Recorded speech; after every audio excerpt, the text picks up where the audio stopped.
भूलना दादाजी का कमरा। यूं तो सभी परिवारों में हर सदस्य की कुछ आदतें अजीब होती हैं। मेरे दादाजी भी कुछ ऐसे ही थे।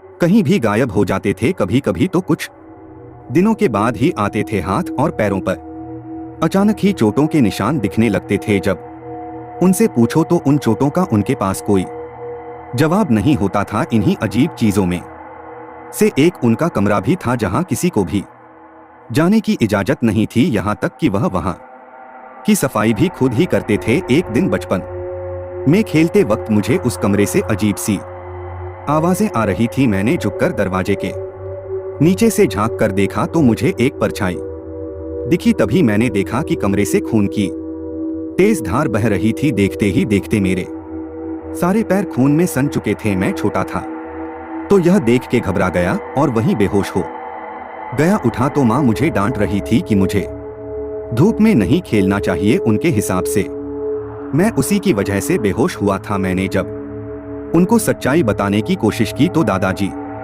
ने मुझे झूठ दिया। उसके बाद से मेरी और दादाजी में इतनी बातचीत नहीं हुई। पूरे दिन उस कमरे में ताला लगा रहता था और किसी को भी उसके आसपास भटकने की मंजूरी नहीं थी। कुछ साल बाद दादाजी चल बसे और हम भी अपना पुराना घर छोड़कर अब शहर वाले घर में चले गए थे। सब कुछ ठीक चल रहा था। शहर में पापा की जॉब काफी अच्छी चल रही थी और मैं भी अब कॉलेज जाने लगा था। एक दिन ऐसे ही मैं घर पर बैठा अपना फोन यूज कर रहा था, तभी मैंने देखा कि मेरे दोस्त ऋषभ ने एक नया आई लिया है। मैंने तुरंत उसे फोन किया और कॉन्ग्रेचुलेशन करते हुए उससे पूछा कि आखिर उसने आई कैसे खरीदा। तभी ऋषभ ने मुझे बताया कि उसके पास एक सीक्रेट है, वो प्रोपअप पर ओपिनियन ट्रेडिंग करके पैसे कमाता है। मैंने उससे पूछा कि प्रोबो क्या है, तो उसने मुझे बताया कि प्रोबो इंडिया का पहला ओपिनियन ट्रेडिंग ऐप है जिस कैटेगरी में भी किसी को इंटरेस्ट है, जैसे क्रिकेट। यूट्यूब 2 ऐप है और इस पर 2 करोड़ से भी ज्यादा यूजर्स हैं। इनफैक्ट उसने आई के ही मैच में एक ओपिनियन दिया और उसी में अपना नया आई जीता। उसने मुझसे भी कहा कि आज के टाइम पर मैं भी सिंपल क्वेश्चंस जैसे क्या राजस्थान की टीम मुंबई को हरा पाएगी, ऐसे सवालों का जवाब देकर मैं भी लाखों रुपए के साथ साथ गया। पापा ने कॉल पर बताया कि हमें कुछ काम से दादाजी के पुराने घर पर जाना है और हम अगले ही दिन दादाजी के घर के लिए निकल गए। करीब 10 साल बाद जब मैं उस घर में वापस आया तो मैंने देखा कि तब भी किसी के उस कमरे के पास जाने की हिम्मत नहीं हो रही थी। बचपन की जिज्ञासा के मारे मैंने हथौड़ी ली और उस कमरे पर लगा ताला ही तोड़ दिया। मुझे मन ही मन में खुशी तो बहुत हुई, मगर एक डर भी अंदर भर गया कि आखिर ऐसा क्या था जो दादाजी हमसे छुपा रहे थे। अंदर घुसते ही मुझे कई सारी अलमारियां दिखी जिनमें अलग अलग अजीब सी चीजें रखी हुई थी। कई सारे कलश, कई लाल कपड़ों में बंधे ताले, चीनी मिट्टी के बर्तन और ना जाने क्या क्या।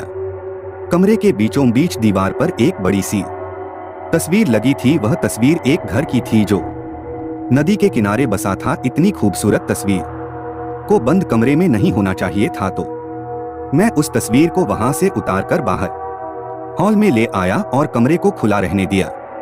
लेकिन उस रात जब मैं सोया तो मेरी नींद एक बड़ी सी नदी के बीचों बीच खुली। मैं वहां कैसे पहुंचा यह सोचने का समय ही नहीं था, क्योंकि पानी का बहाव इतना था कि मैं अचानक से डूब रहा था। जैसे तैसे बच बचा के मैं किनारे तक आया तो हैरत यह हुई कि वहां वही घर था जो दादाज के कमरे वाली तस्वीर में था। यह देखकर मानो मेरे पैरों तले जमीन ही खिसक गई, मगर दिल तब दहला जब मैंने थोड़ा दूर देखने की कोशिश की। वह घर बिल्कुल मेरे पुराने घर जैसा ही था, जिसके हॉल में मैं भी कुछ देर पहले सो रहा था। यह सब बस एक बुरे सपने के जैसा लग रहा था, जिसे तोड़ने के लिए मैं अपने घर की तरफ भागा। हाथे जब मैं उस घर के नजदीक पहुंचा तो एक गहरी सांस भरते हुए मैंने आंखें बंद कर ली, इस उम्मीद में कि शायद यह भयानक सपना खत्म हो जाएगा। लेकिन तभी किसी भारी चीज से मुझ पर किसी ने हमला कर दिया। मैं जमीन पर गिर गया। जब मेरी आंख खुली तो मैं घर के अंदर था।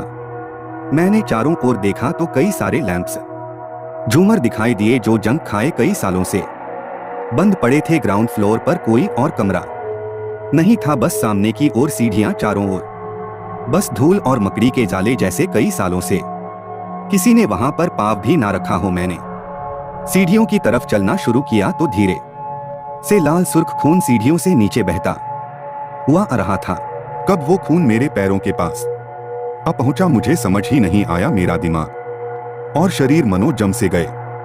मेरे दिमाग में बचपन का वही समय घूमने लगा जब दादाजी के बंद कमरे से खून बह रहा था। मुझे कुछ नहीं सूझा और मैं सीढ़ियों से ऊपर भाग गया। खून ठीक सामने वाले कमरे से निकल रहा था, वही दादाजी वाला बंद कमरा। जब मैंने नीचे से उसे देखा तो मुझे फिर से एक परछाई दिखी जैसे बचपन में दिखी थी। उस कमरे से अब भी अजीब सी आवाजें रही थी, लेकिन इस बार उस कमरे के दरवाजे पर कोई ताला नहीं था। मैंने जब वह कमरा खोला तो मेरे रोंगटे खड़े हो गए। मेरे सामने एक बूढ़ा आदमी बैठा था जिसकी पीठ मेरी तरफ थी और वह उस तस्वीर को ही देख रहा था। वह मुझसे बोला, मैंने तुम्हें यहाँ आने से मना किया था ना। वो आवाज सुनकर मैं डर गया। वो मेरे दादाजी की आवाज थी। डर के मारे मेरी चीख निकल गई और मेरी चीख सुनते ही उस आदमी ने अपनी गर्दन पूरी उल्टी घुमा ली। वह आदमी कोई और नहीं बल्कि मेरे दादाजी ही थे। वह बहुत ही ज्यादा भयानक लग रहे थे। उनके चेहरे की खाल लटक रही थी और उनके मुंह की हड्डियां दिख रही थी। उन्हें देखते ही मैं कांपने लगा और मुझे फिट्स पड़ने लगे। कुछ ही पलों में मैं बेहोश हो गया। आंख खुली तो मैं अपने घर में वापस आ चुका था। मेरे घर वाले अब भी चैन से सो रहे थे। मैंने अपने पैरों को देखा जिनमें अब खून की जगह कई सारी चोटें थी और वह तस्वीर मेरी आंखों के ठीक सामने मुझे दिख रही थी। मैंने सुबह होते ही उस तस्वीर को अंदर रखा और दादाजी के कमरे को बंद कर दिया। जब मैंने अपने माँ पापा को पूरा किस्सा बताया तो पहले तो उन्होंने मुझे कमरा खोलने के लिए बहुत डांटा, फिर बाद में बताया कि दादाजी को भूत दिखते थे और वह अपनी तंत्र मंत्र की विद्या से लोगों के अंदर से भूत भगाते थे। वह चोटें उन्हें उसी वजह से आती थी और इसीलिए वह अपना सारा तंत्र मंत्र का सामान उस कमरे में बंद रखते थे और किसी को भी वहां जाने की इजाजत नहीं थी। यह बात सुनकर मेरे होश उड़ गए। मैंने बस यही प्रार्थना की कि काश मुझे कभी फिर दोबारा कोई भूत ना दिखे। इस हादसे के बाद घर में एक पूजा रखवा गई और मेरे दादाजी का वह कमरा हमेशा हमेशा के लिए बंद कर दिया गया। दोस्तों, आप भी प्रोबो पब पर अपने ओपिनियन देकर बहुत ही इंटरेस्टिंग प्राइस जीत सकते हैं, तो प्रोबो पर डाउनलोड करना मत भूलना। Link pin